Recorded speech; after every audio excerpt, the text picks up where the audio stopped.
Hello and welcome back to our series of tutorials about the Catalytic Coaching online system. My name is Jared Chrisman, and today I'm going to walk you through completing a coaching worksheet.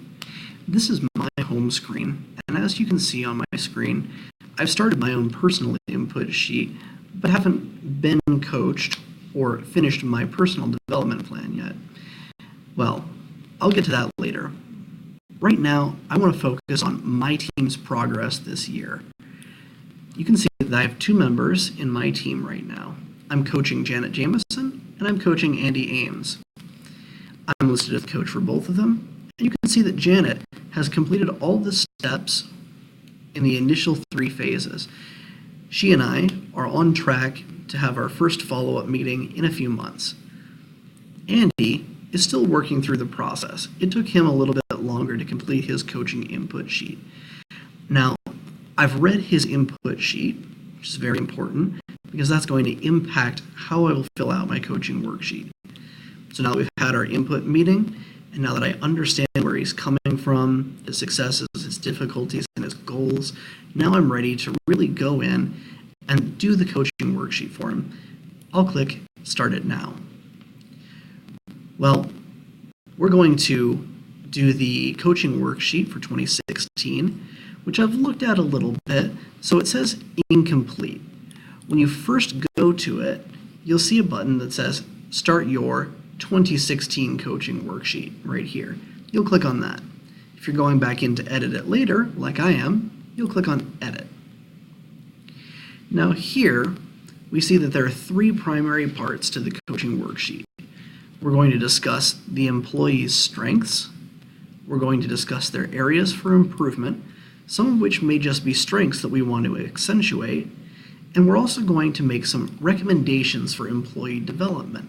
We want to give them some ideas that they can use to meet their goals, to develop their skills. Now, the process here is slightly more involved than it is on the input sheets. So let's walk through it. We're going to do one of each of these things. Strengths. Add an item. Now, it says here we should list some strengths. It says, please identify 4. That's a good guideline to go with. If you have 3 that you think are the big ones and you want to just list 3, that's your discretion. But here we can see that we have 2 boxes, a headline and a clarification. Just like in the input sheet, the headline is a basic word or a phrase that describes the strength.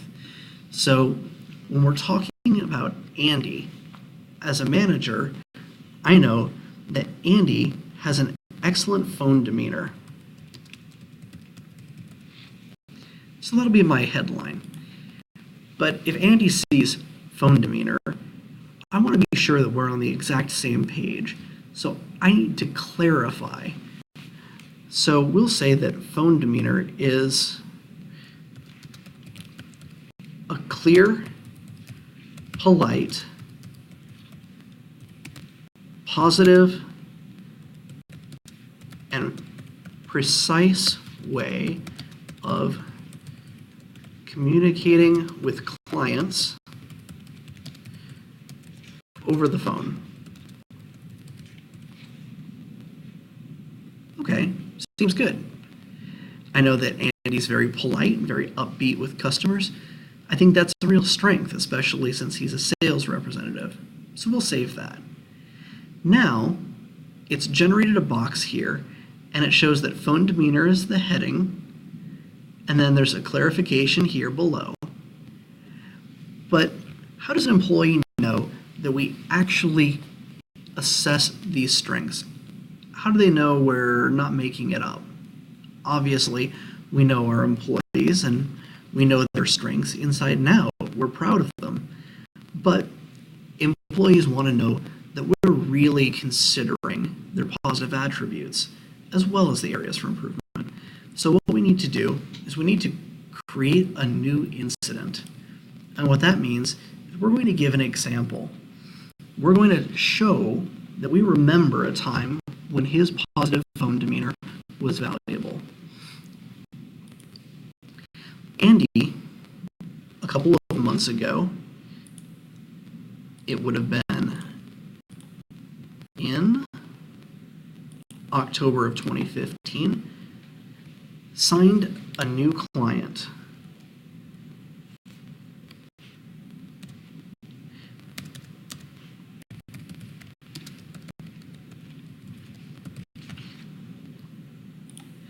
He signed a company called We Pay For You. And We Pay For You has now decided to adopt our software and use it with all of their clients. Well, we can also show what this impacted. This was definitely a financial impact for the company. We got a valuable new client. And because it was his phone demeanor in question, it definitely impacted the people involved, his interaction with the client. We need to describe the situation briefly. We'll say that Andy worked with an unsure potential client to answer all of their questions and through his excellent communications, he persuaded them to use our service.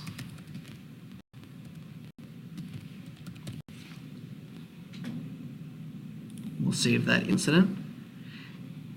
And here we see this is all laid out very nicely for us in a report. If you can think of them, it's usually good to write a couple of incidents. If you don't remember the exact date something happened, that's fine. You can leave it as January of the year of the review. In a different particular incident,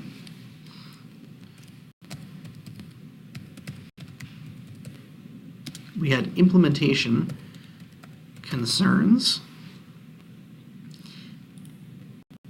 and this impacted time and people.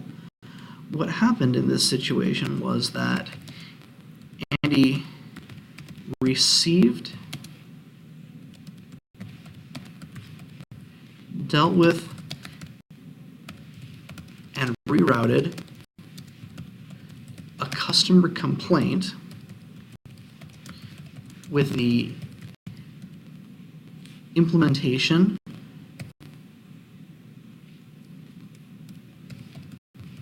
process. A complaint came in about the implementation process. Andy, being a salesperson, dealt with the customer's concerns, rerouted it back to the implementation team, and got a case back into the Salesforce system. So he handled a difficult client in an efficient manner for his team. So we'll save that. Then we can reorganize these any way we see fit. We can move around different strengths. So we have phone demeanor now, but we'll add a couple more later. And then we can change the order of priority on the page, just like we did on the input sheet. Here, areas for improvement. Again, we're going to add some areas for improvement. And there are two primary types. There are weaknesses or areas where skills are not yet very developed. And then there are strengths that we want to accentuate, times when we would say, more of this, please. So let's focus on a strength that Andy has. We know that Andy has excellent phone demeanor.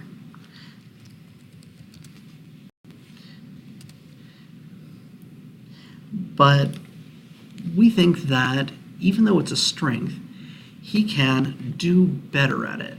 He can work on that skill, improve it even more, and it will positively impact his performance.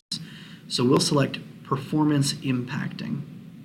Now, if it was a skill that would enhance his potential to move up in the team or to make a lateral move, we'd select potential enhancing instead. Now, it's possible that one skill can be in multiple categories. If this wasn't a strength that we were accentuating, then we might select job threatening, something that's a weakness that really needs to be corrected, and we're letting the employee know. We're letting them know well in advance, and we're giving them the opportunity with their personal development plan to fix that.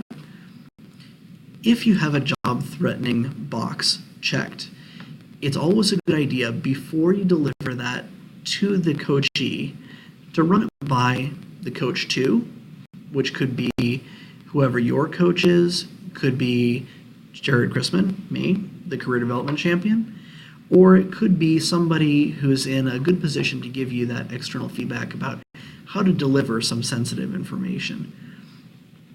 Now, we think that this is a performance impacting thing. It's a strength that Andy has, and we want to clarify that, and we want to say that specifically Salesforce. Andy could improve his phone skills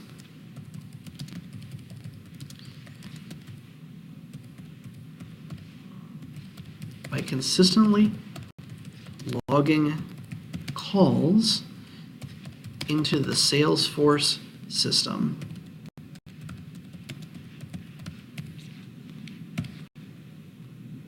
We'll save that. Now again, we can create a new incident. We might list a specific date, and the incident could be something along the lines of inaccurate data or inability to reference a call log. So we want to demonstrate that we certainly can't leave it blank. So what we want to do is demonstrate that we've really considered his strength, and we know that there is a way that he can improve that strength. Now, we can always come back to this, edit, add more examples. But let's move on and look at development recommendations, the last area of the coaching sheet. Here, we don't have to have lots of examples and headings and clarifications. This is probably the simplest part of the interface, but it may require more thought than any of the other parts. We need to think about what specific actions could he take, or what could we enable him, allow him to do that would help him to compensate for weaknesses, overcome difficulties, and enhance his strengths. Now, we know that we have recommended he practice his phone skills and he get in the habit of using Salesforce while on a call. So we might say Salesforce trainings. We might recommend that over the next year, take at least 1 hour per quarter to train in Salesforce functionality.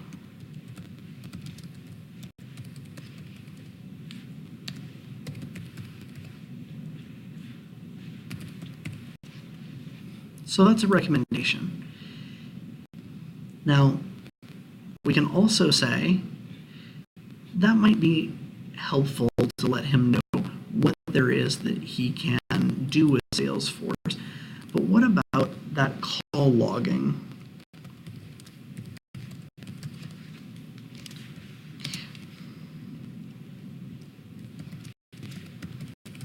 He can post a reminder to himself to log a call as soon as it comes in.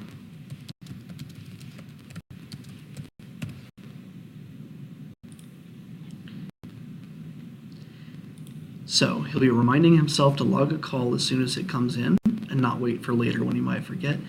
And he'll be taking Salesforce trainings throughout the course of the year in order to learn more about the system. And hopefully that will help him understand the depth of the data we can gather with it if it's used properly.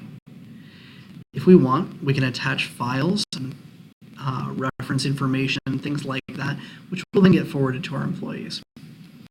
When we think that everything is filled out appropriately, then we'll print a couple of copies of the worksheet. When you select to print the worksheet, it's important to note that you can include examples or not include examples.